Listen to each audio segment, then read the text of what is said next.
Ayan po, mapagpalang araw mga ma'am sir. Ayan, napakaganda po itong titignan natin dito sa bayan po ng Panikitarlac. Ito yung frontage niya mula dito hanggang doon. So mga 70 to 80 meters yung frontage mga ma'am sir. Tapat po niya mismo yung power line, internet. Tapos sa tignan ko ma'am sir. Itong titignan natin, farm. May bahay, tapos may 8 fish pan. May 5 mangga at 7. So yan, itutuloy po yan yung semento na yan, cemented road. Tapos ito na, nakagilid na po tayo ng kalsada. May tanim tayong siniguelas. Hanggang doon po yung ating boundary sa may tamarin. Puno na yan, tamarin. Ang haba po. Tignan natin to mga ma'am sir. May sukat po na 14,550 square meter. Titled property. Seller name, kausap natin yung seller kanina. Buhay na buhay. Walang extrajudicial settlement to. So tingnan natin to, baka magustuhan nyo to. Ito po yung unang fish pan. Ngayon yung iba na harvest na nila. Dito nilalagyan po ng hito, dalag, tilapia ang pwede dito sa property na to mga ma'am sir. May mga alaga silang gansa, nanggaganda. Ayan po yung mga mangga nila. Tingnan natin mamaya. May alaga na rin po silang mga manok. Tapos may rice land po ito, pero saudo land. Siguro yung nasasaka mayroon ding mga 4,000. Ito yung mga manok nila lalaki. Ito po yung bahay. Ito yung bahay na 2 kwarto. So kasama na po yan. Ay mga manok nila lalaki. Iwan ko kung anong yan.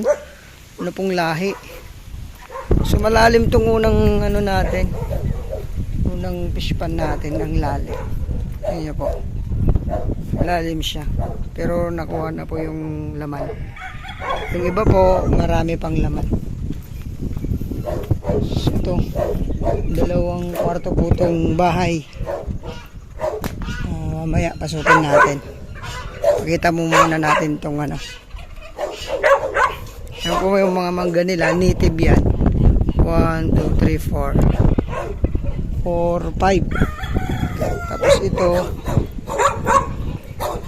may mga alagang manok, pato, kambing. Pwede dito. Naka-harvest na. Pero kung gusto nyo pong palalimin, pwede po. Alagaan po nila ng kambing tsaka mga manok na rin. May sarili na namang poso po. May tanong ko kung may dito, may nawasa. Ayun po yung may-ari, naka-green. So pangalawa po, pangatlo, pang-4, pang-5, pang-6, pang-7.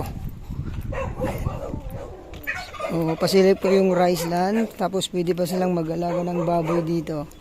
Uy, white. So kompleto yung na to, farm na to. Lagan ng kambing, manok. Tapos may fish pan na siya. May tupa pala sila. Tupa. Ito po yung rice land mga ma'am sir.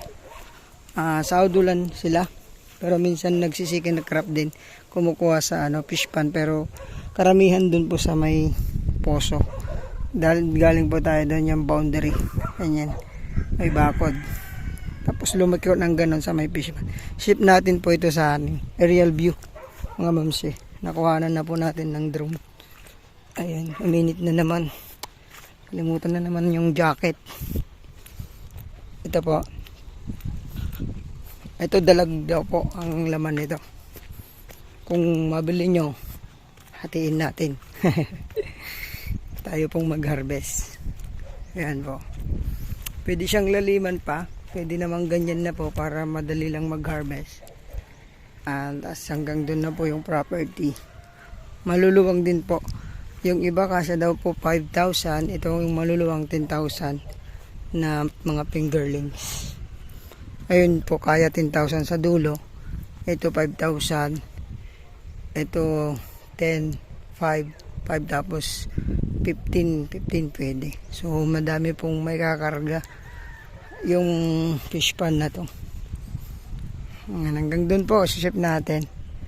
So napakaganda, pwede ding mag-extend dito ng ano, mag-alaga tayo ng manok. Ito sa mga may mga manok po dyan, pwede to. Tapos hanggang doon tingnan natin yung property doon. I-harvest po natin to pag nabili nyo.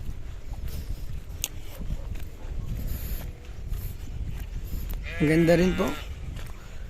Sakto lang 1.4 hectares. Nangunguha po sila ng mangga.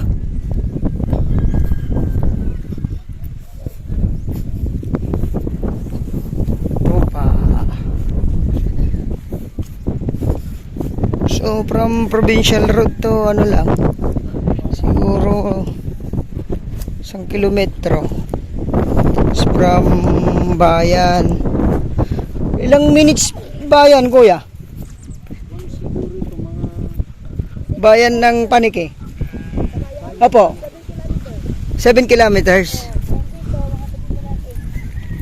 So wala pang 10 minutes ang biyahe. Ano po? 10 to 15 minutes. Kasi po, 10 to 15 minutes daw po. Ito naman, kaya 5,000. Dito naman, lalaking gansa. Pipintas di gansa. Ang daglakaw. Ito na yung dulo na kuya. Ayun pa. Ay, kasama pa pala yan. 1, 2, 3, 4, 5, 6, 7. 8 pala. 8 fish pan, mga ma'am sir. Ito, mataas tong isa na kuya. Ito siguro yung unang na-harvest. Kaya dapat palalimin to. Tapos bakuran na rin dyan para ano, baka maunahan tayong mag-harvest dyan. Ito po yung kabuuan, 1.4 14,550 square meter yan. May bahay na siya. Ada nawasa to yun, manong? Ada nawasa ka. Ay meron? May nawasa na po yung bahay. Tapos may internet na rin sa labas. May kuryente. Ewan ko kung may internet sila dito, kung nakapagpakabit sila. Kompleto naman po. From Manila, siguro ang biyahe nyo rito mga ano, 2 hours lang. Ano na kaya? 2 hours? Ha? Hindi kasi sa Pangasinan, 2 to 3 hours. 2 hours and 30 minutes, sabihin na natin. Sa traffic kasama na. Ito po, ang asking ni ma'am, 400 per square meter. Sagot niya po yung capital gains agent. Negotiable naman daw po, sabi ni ma'am. So direct tayo, yan dun po kasama natin si ma'am ngayon. Ayan po. Thank you po sir, ma'am. God bless po.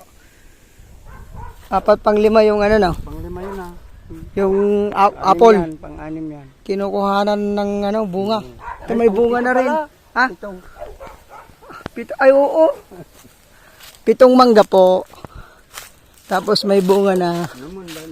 Ang daming bunga. Oh. Sayang di pa hinog. Kung hinog yan, nakakuha na ako. Pangkulungan ng baboy. Pangkulungan ng baboy. Kompleto nga po ito no, kuya. Pangkulungan ng bido, mga kambing.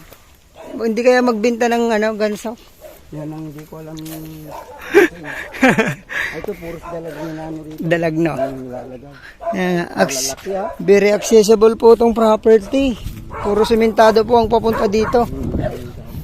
Ayan, pasukin natin yung bahay. Okay naman tong bahay oh.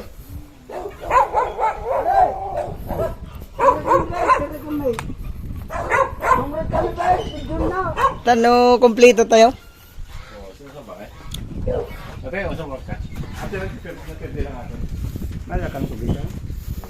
Ito mo, kailangan pa ng bubida. Pero trasis po lahat. Maganda trasis. Talagang sulit. Kusina. Lalaki, lalapa doon. Kailangan lang divider. Pero Dalawang kwarto. maluluwang din. Maluluwang din kwarto. Oh, maluluwang pala oh. Pwede na to. Ang CR niya nasa gitna. Tapos to, pangalawa, luluwang. Ang lalaki ng trusses talaga, lalapad. Oo nga, ang tibay oh. Hindi po tinipid. CR. Oh, maluwang din. Maluwang siya talaga. Napalitadaan na siya. Oh. Ang naging ano lang dito. May kuryente kaya. Ay, Ang kuryente, gawa ng sa sobrang tagal na walang natumira rito. 8 years yata. Ah, pero may kwadrat ka pa rin. Kung kami na tala. Ay. Hindi taga palatang siya. Kalatang diskarte. Automatic. pero may kuryente ngayon. Oo, meron. Meron. Internet wala na. Yung ano na yan, kasi sa tagal na walang tumira dito. Oo, tinanggal. Kinakagay ng daga. Ngayon po, salamat po. God bless po sa ating lahat. Kinakagay. Word na. Word na.